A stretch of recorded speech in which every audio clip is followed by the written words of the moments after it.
Good afternoon. It's Wednesday, the 22nd of November 2017, just after 1 o'clock. Welcome to UK Column News. I'm your host, Brian Gerrish. With me in the studio, of course, is Mike Robinson. I'll just say that the wind has finally appeared here in Plymouth, and all those glorious autumn leaves are disappearing very quickly, which is a pity. It is. Now, we're going to start off with a subject we haven't covered too much on the programme, and that is Palestine. And we'll start off with this case, which is Ashraf Abu Rama. He was arrested on the 27th of October this year. He was eventually appeared in court after his court case was held back several times. That resulted in him being held with no charge up until the 21st of this month. And he's just been sentenced yesterday or the day before to 3 months in prison. He has to pay 5,000 shekels for supposedly throwing stones. So we're going to talk to a guest. So I'm delighted to welcome onto the programme Robert Inlakesh. Welcome to the programme, Robert.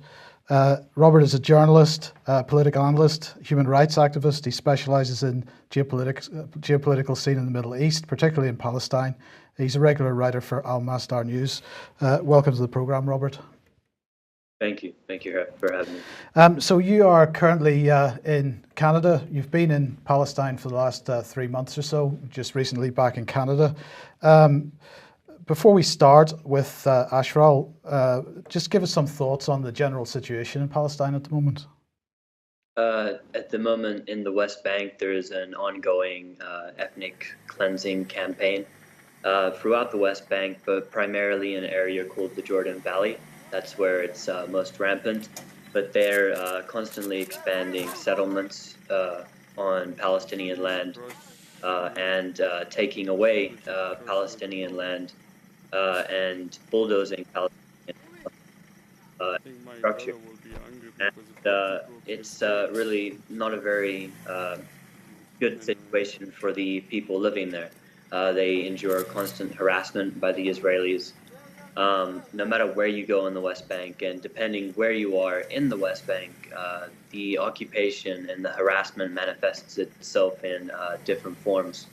So it's a very dire situation at the moment, unfortunately, for the Palestinian people, and has been for the past 70 years, unfortunately. Robert, you've been there, and you're reporting on, well, you're telling us now what you've seen, what you've experienced. How many other journalists do you think are on location and reporting honestly and accurately about what's really happening in Palestine? There's a number of journalists there, but I never met anybody from personally in the West Bank from either the BBC or CNN or Fox or anything like this. Organizations like this seem to be incapable, despite their vast number of resources, to be able to go to the West Bank and put a camera on just the most basics of the occupation. From my experience, is what I've seen. Okay, well, let's get back to Ashraf Abu Rama then. Can you give us a little bit more background to this? He's obviously in prison at the moment. He's convicted, you're saying here, of throwing stones. But we've picked on this one case. He's clearly not a unique case at all.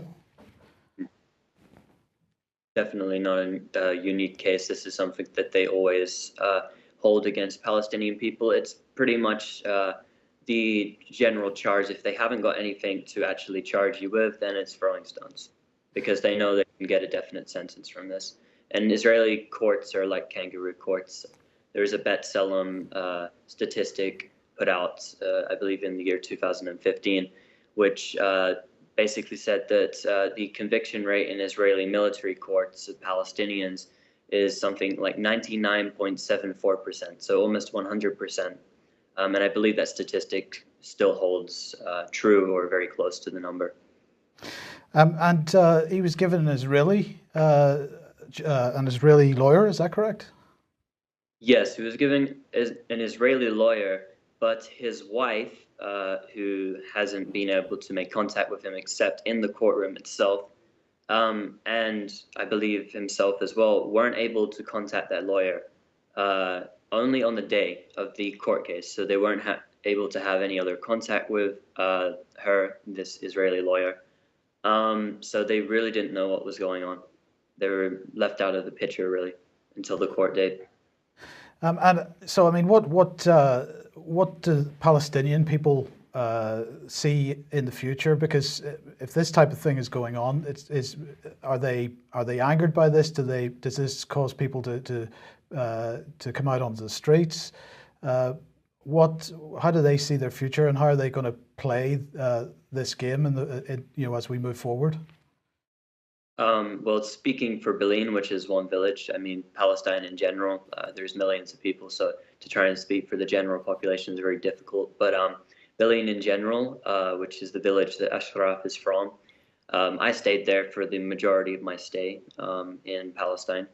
And they have taken to the street. They have a weekly Friday demonstration, which has grown in numbers now because of the arrest of Ashraf. So they are demonstrating in a peaceful manner at the wall. They have a very famous demonstration in Bil'in, in which they demonstrate in very creative ways most of the time as well. So yes, they've started building up their protest because of this, and they were punished because of building up their protest.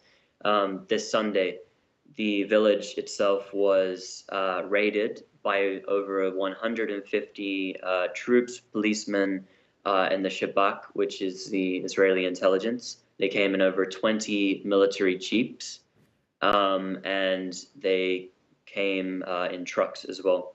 And they came and detained two, let them go, and then arrested two more.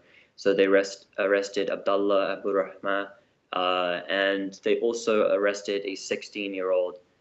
His name's Ahmed Abu Rahma, both the cousins of Ashraf. And then they were threatening many people in the village. I mean, with 150 troops, clearly when they were there at 1 o'clock in the morning until 4 o'clock in the morning, they were there to harass people, and they came prepared looking like they were for a war. So it's a very the situation there is never certain, and anything could happen. People could be killed at any second, and it's very, very difficult for the Palestinians to cope with this. And there was some question about the behaviour of the Israelis when they arrested Ahmed. The Israelis said they would trade him under certain circumstances. What was that all about? So they arrested him, they took him away, and his brother went to ask for reasons as to why they took him, because they didn't know. Basically, the Israeli police came through the wall, and they were IDing everybody on spot. Ashraf was with a number of friends and two international activists. It was on the day of the demonstration, but much later after the demonstration. And he didn't have his ID on him, so they just arrested him on the spot. And there's a live video of the arrest. It was just pretty much they heard his name and they decided on the spot to arrest him. So his brother asked the Israelis as to why they arrested him, and they said, "Look, if you trade us the children who, two of the children who are cutting the fence, going at night and cutting the fence and messing with the wall, at the illegal wall which cuts into Palestinian land, then we will give you Ashraf." So this was in private, not recorded, but they basically wanted to bargain for children. Okay. What can you say about that? Now, look, the final question then on this. What can people do in the UK or anywhere else? What can people do to offer support? Have you any thoughts on that? At the moment, for this case, it's spreading awareness for Ashraf and others. And also, we are going to put up a fundraiser to be able to raise the 5,000 shekels so that his wife can pay the fees because she just doesn't have the money. Just to interject there, if that fine isn't paid, does he stay in prison? Yes. Even Yes, past the 3-month term? Yes, there's Right. also been probation for 5 years. So if he engages in any political activity, including the weekly demonstrations, then he can be put in prison for a further 1.5 years. Okay. Robert, if I may, Sorry. just a final additional question. How do the Palestinians see the Israeli response? We know, we can see by going online that many people in Israel don't agree with the policies that their own government is carrying out. Is the fact that there is some discord, many people would say an increasing discord inside Israel as against the Israeli government policies, is that known to the Palestinians? Do they see that Israel is not simply one united nation? The Palestinians know because there are Israelis that come and participate in the peaceful demonstrations, but unfortunately, the mass sort of demonstrations against the Israeli government aren't always identifying with the Palestinian population. It's a very right-wing society, so some of these protests against the government are because of the treatment of Palestinians, and there's many groups that are actively speaking out against the occupation in general. But the Israeli population in general has absolutely no problem, according to polls, and from my experience speaking to a lot of Israelis, does not want to end the occupation. But the Palestinians very much praise any Israeli that identifies with helping them achieve their human rights. Okay, thank you. Thanks for that. Now, I just wanted to bring this one in to end on Palestine. This was just pushed out by France 24 before we came on air. It's saying that the Palestinians, the Palestinian Authority, have frozen all meetings with the United States after the United States decided to close the Palestinians' representative office in Washington. And the statement they made was, what's the use of holding any meetings with them? When they close our office, our meetings begin from our office, and the arrangements are there. In practice, by closing the office, they're freezing all meetings, and we're making that official. So that's an interesting development, and I wondered whether you have any thoughts on it, whether this is the influence of Mr. Kushner and the connections between the United States administration and Benjamin Netanyahu, or whether perhaps there might be a certain amount of typical Trump activity here, doing something which is perhaps a little bit outrageous in order to stir the pot up a little bit. I know I'm kind of dropping this on you because you maybe haven't seen this story, it being the first thing in the morning for you there. Well, I saw the fact that they threatened the Palestinian Authority if they didn't want to deliver something to basically say that they were going to make a greater effort to engage in peace talks with the Israelis.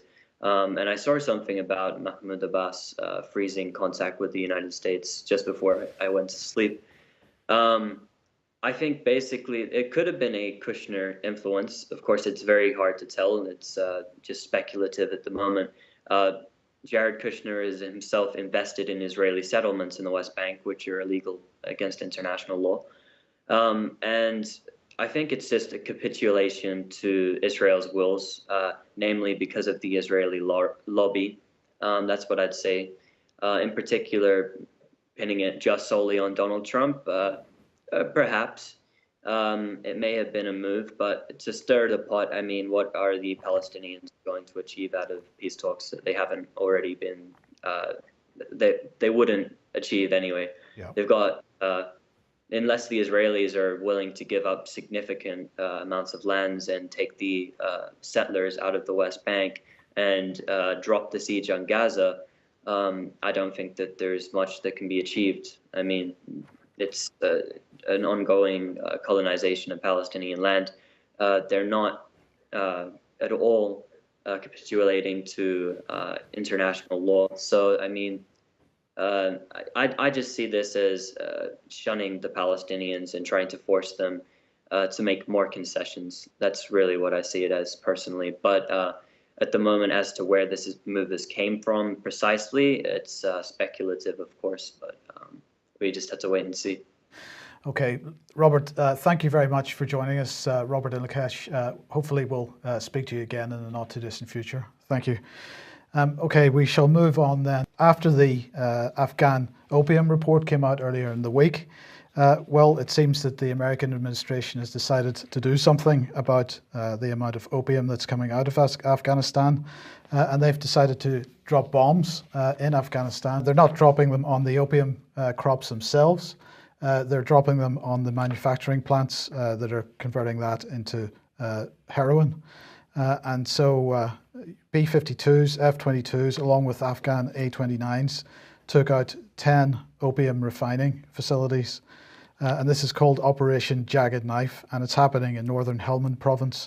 Now, Helmand province produces, as we mentioned the other day, about 70% of Afghanistan's opium. And that is about 80 to 90% of the world opium production. Helmand, of course, is the province of Afghanistan that Britain was responsible for during the occupation there. And officially, this year's opium production, as we mentioned a day or two ago, is breaking all records. It's expected to weigh in at 9,000 tons. And of course, before the US invasion of Afghanistan, the largest recorded amount there was 4,500 tons. So we've doubled the production in Afghanistan since the 2001 invasion.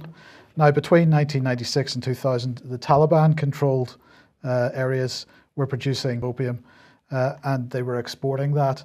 But in 2000, the Taliban leader, Mullah Omar, decided that opium was against Islam and he banned its cultivation. We can see that clearly on the graph there. However, after the invasion of Afghanistan, the Taliban, they're the main drivers of opium production at the moment because that's what's funding their insurgency, the insurgency which we created effectively. If we look at how this is affecting people, where are the drugs going is the question once they leave Afghanistan.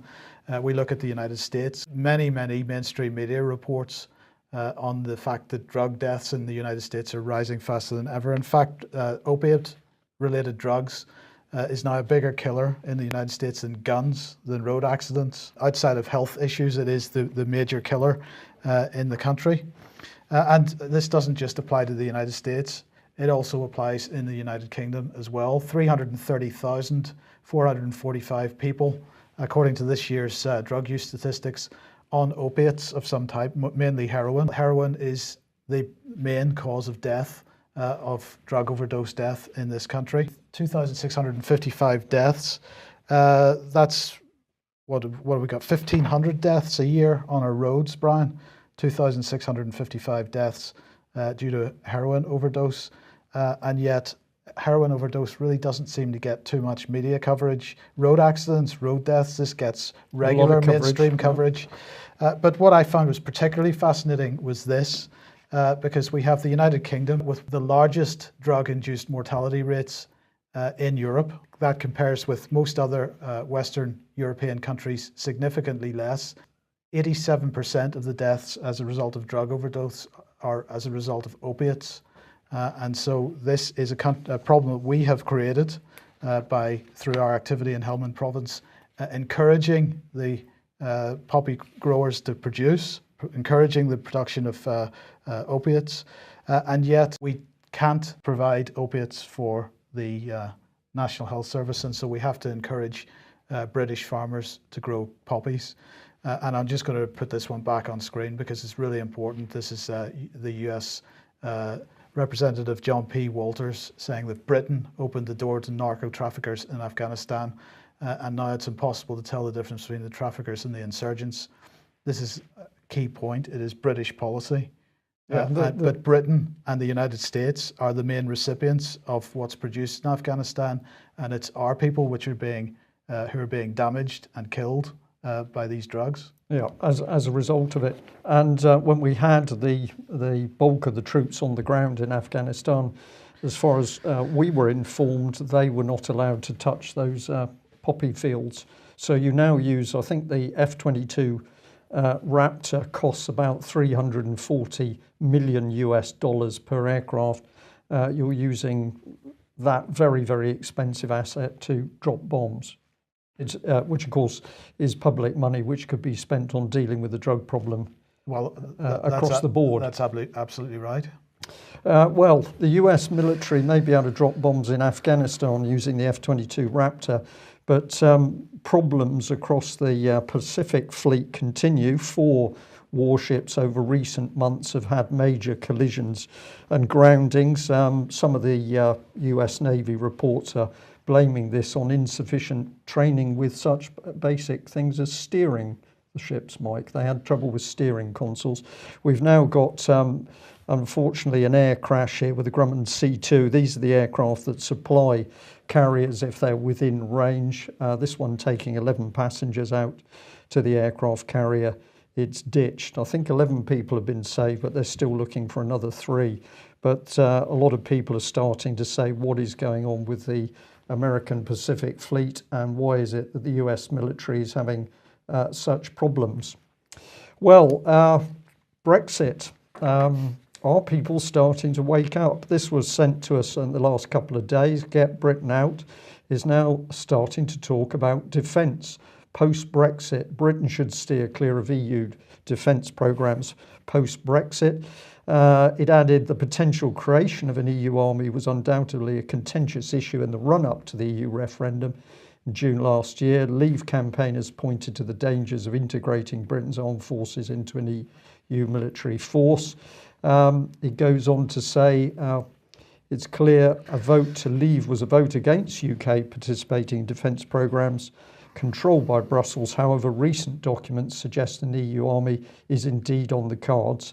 And while Britain has declined to be a full participant, we may end up being closely affiliated with it if clear assurances are not given to the country. They're finally beginning to wake up, Mike, but the language is still not strong enough because we're very there. This one amused me. Nigel Farage apparently woken up. Nigel Farage argues that the Brexit betrayal has begun. This is the Brexit betrayal that we pointed out the moment Brexit was announced. But Nigel Farage finally recognising that the nation is being betrayed under the lie of Brexit. Well, sticking with Brexit, we got this report from Mike Sevier's Vox Political blog. Brace yourselves, Parliament is getting ready to ditch all your EU-maintained human rights. He says, first, the Tory government lays out a plan to strip the citizens of the UK of a vital part of their nation's infrastructure. In this case, it is EU-supported human rights laws.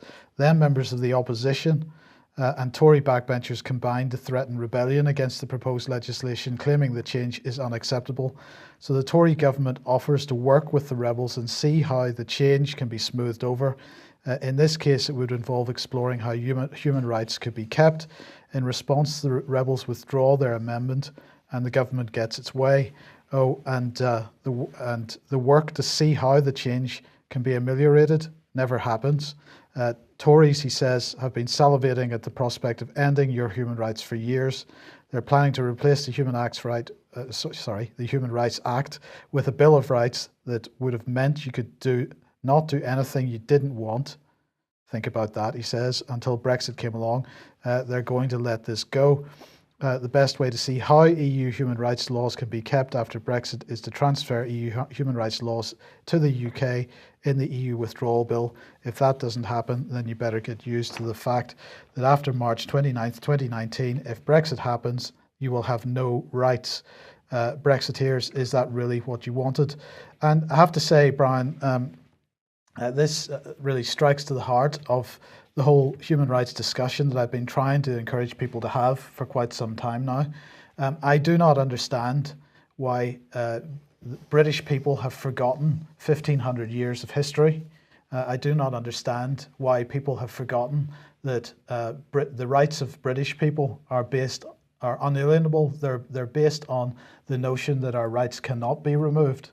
And this is the problem with human rights. If you start with the premise that you have no rights, and this is the European model, a blank piece of paper, and you start writing down what rights people have, then of course they can be taken away.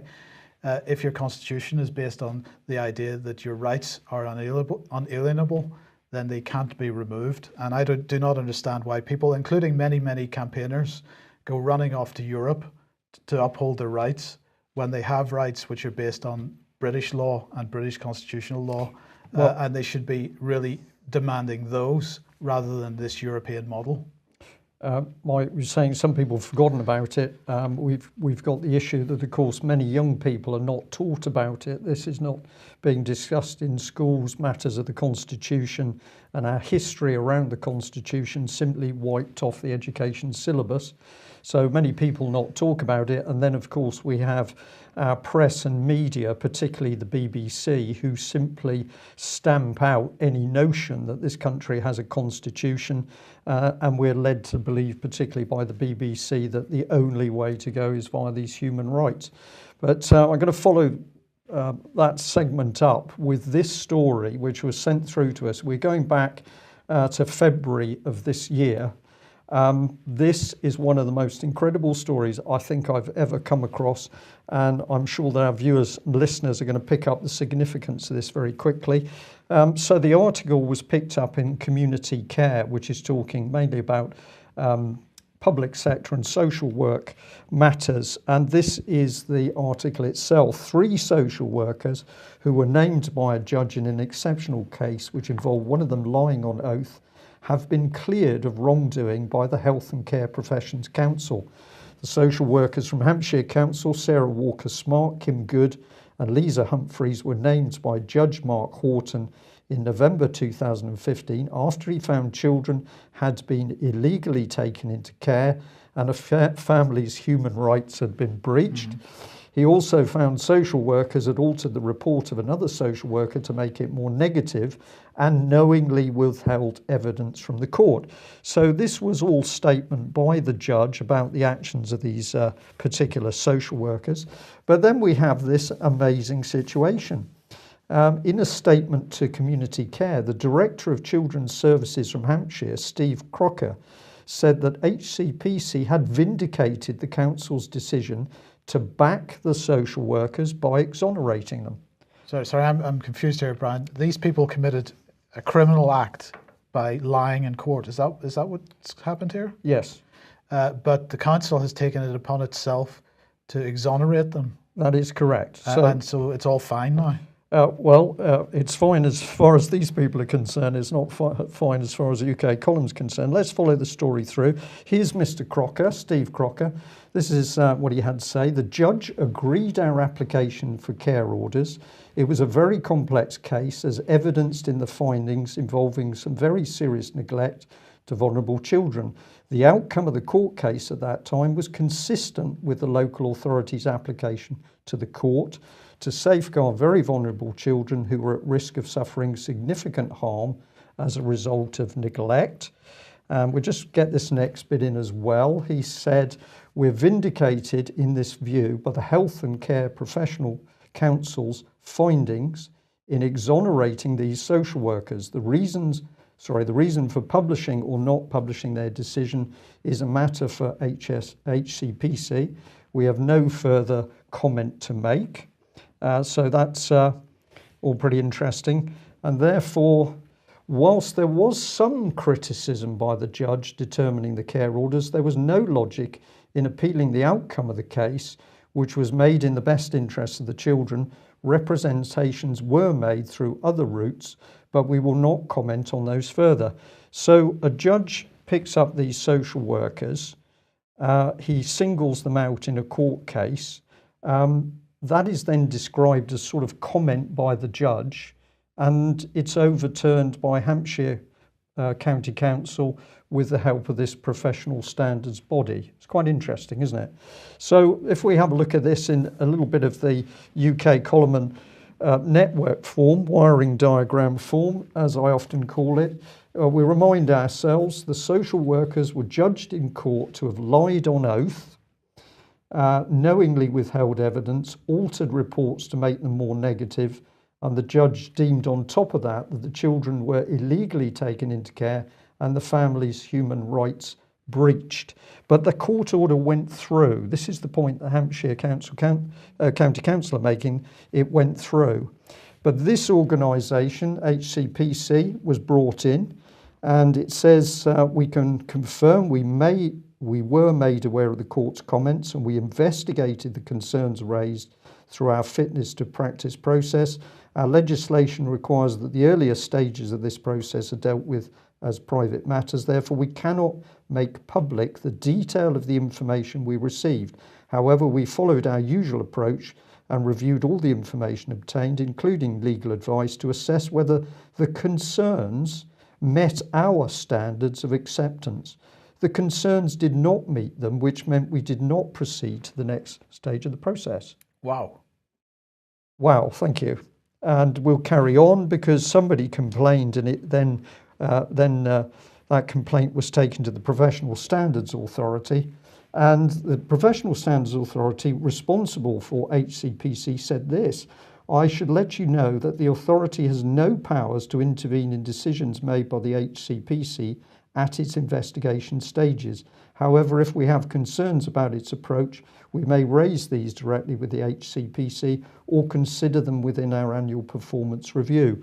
Now, I called both HCPC and the Professional Standards Authority this morning to get comment from them.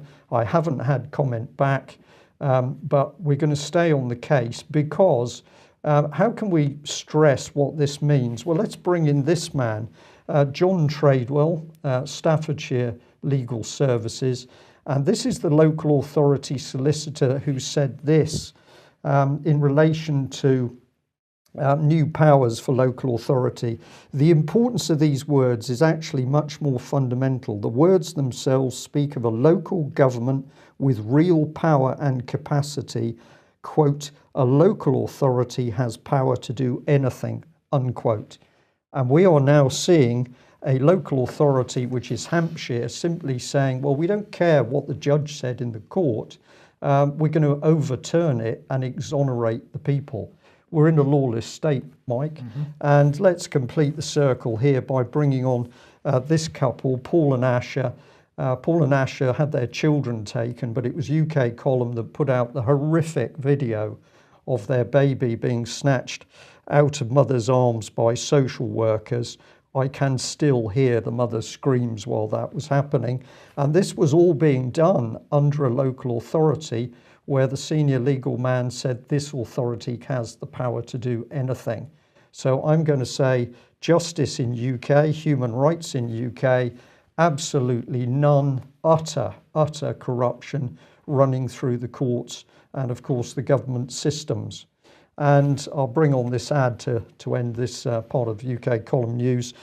We have a lady who tomorrow is going to be evicted unless there's sufficient public support in Plymouth, 53 Trelawney Road, Peveril. This lady, Julia, has been a very strong supporter of the UK Column. Incredible case, information brought into court, simply not valid, judgments made, and then the next minute in the lady's favour, and then the next minute the case begins again. And some of this is going back 17 years. It's been reported to the police as a fraudulent case, and there is a crime number, but hey presto, there's going to be another attempt to get the mother out of her house. Right. European Central Bank. The European Central Bank has published an opinion. This is the opinion of the European Central Bank, and it's regarding its regime for bank bail-ins and what happens to confiscate deposits under 100,000 euros. These are supposed to be covered under the deposit guarantee scheme, but the central bank has decided that while it likes the scheme, it perhaps wants to take people's money anyway. So let's have a look at what they say. They're talking about a pre-resolution moratorium tool, and that they expect these far-reaching powers that they're talking about to be exercised only in extreme circumstances, if at all. So what are they talking about? Well, they're talking about making it, having the power to freeze deposits, only permitting customers to take out a small amount of money on a daily basis, which is purely at the discretion of the banks for daily expenses. And then that would only happen, though, after they have to wait 5 days for any money at all, so that there's a period of waiting, and then they can take out a small amount each day.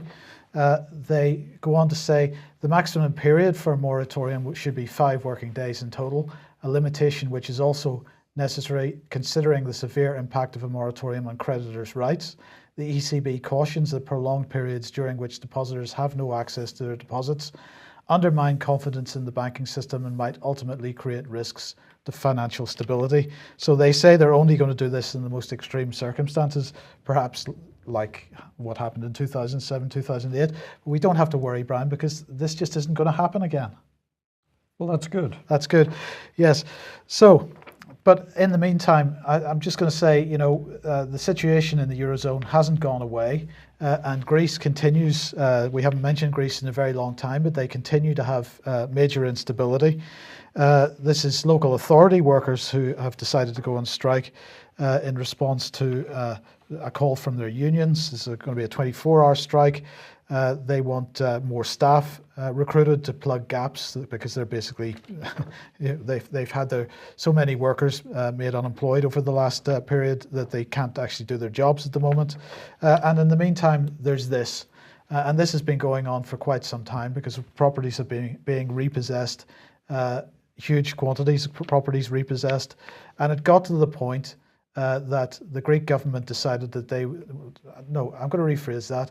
The Greek government is being forced to put these repossessed homes up for electronic auction, right? And who's forcing them? Well, the European Central Bank and the European Union, because they're saying that they won't get their next lot of bailout if they don't actually implement this. As a result, people that have been protesting these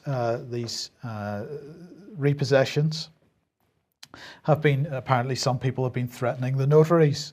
And the notaries have now demanded, well, they were about to go on strike as well. They're demanding protection, and apparently that protection is being given to them. But nonetheless, the Greek situation continues to rumble on. It hasn't been resolved, and in the meantime, the European Central Bank preparing to seize depositors' assets in Europe.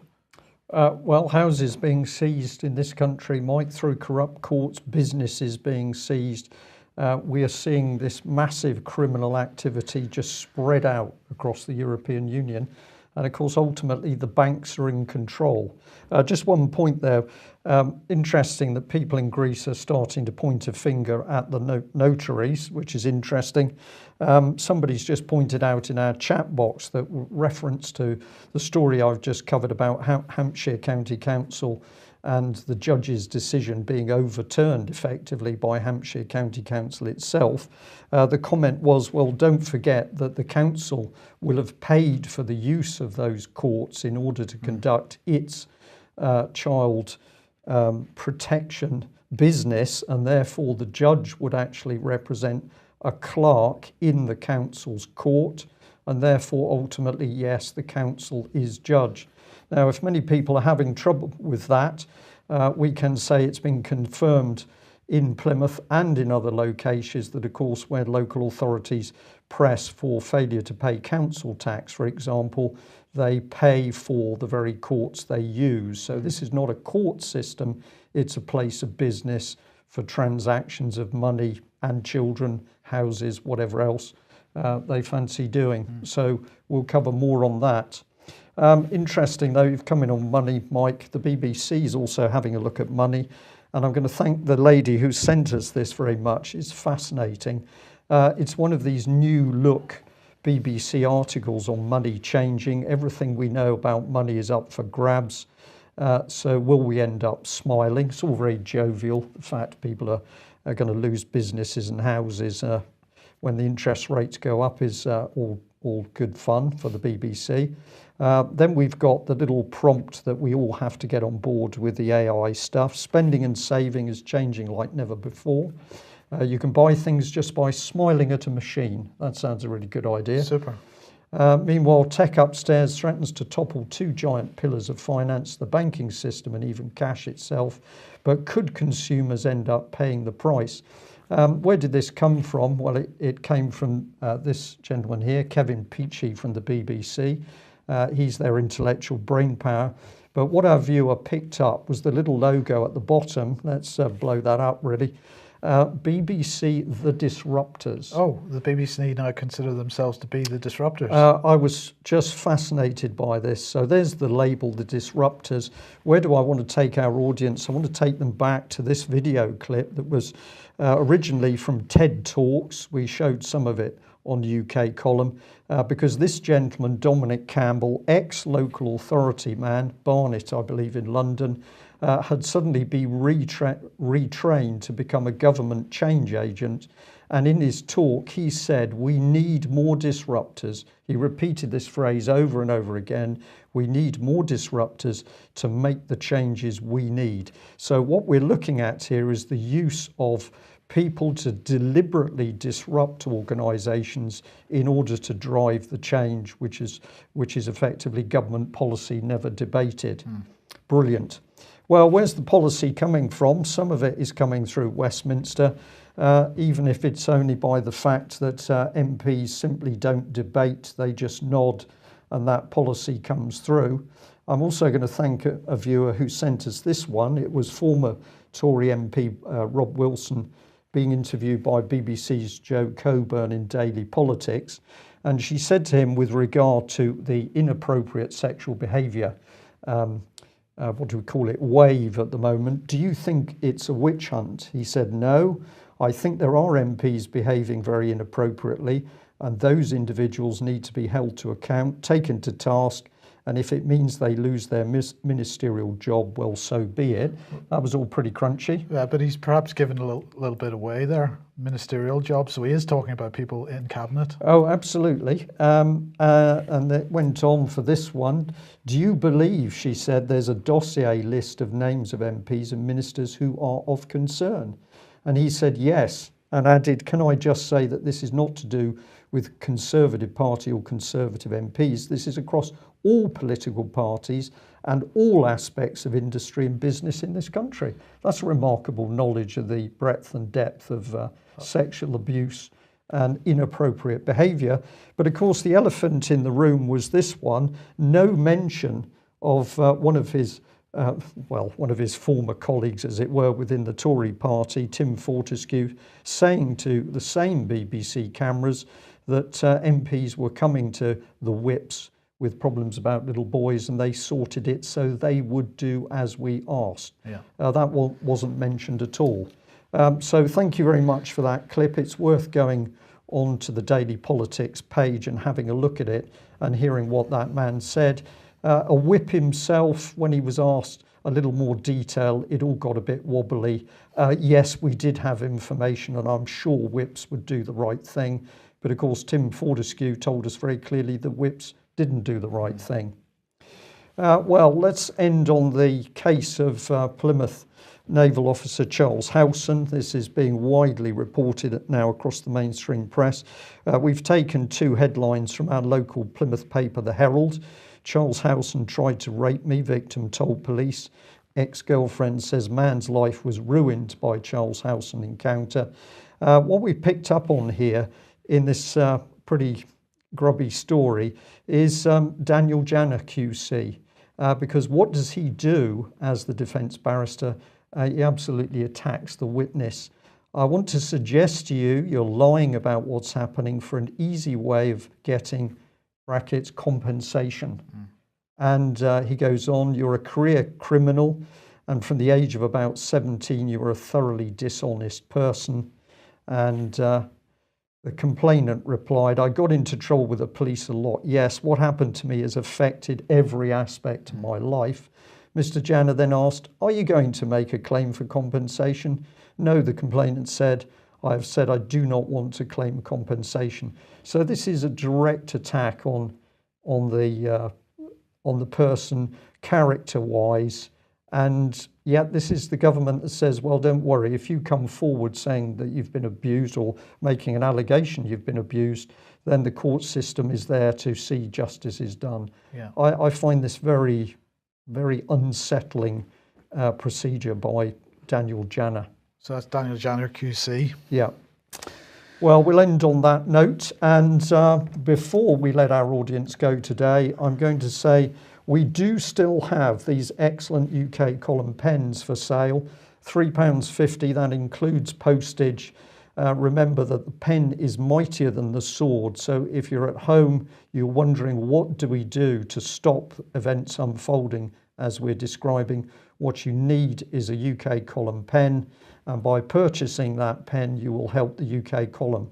So if you haven't got one, perhaps you'd like to put in an order with us, and we'll be delighted to give you this luxurious and very well designed UK column pen, which also includes a feature of a soft point for use on your touch sensitive iPads.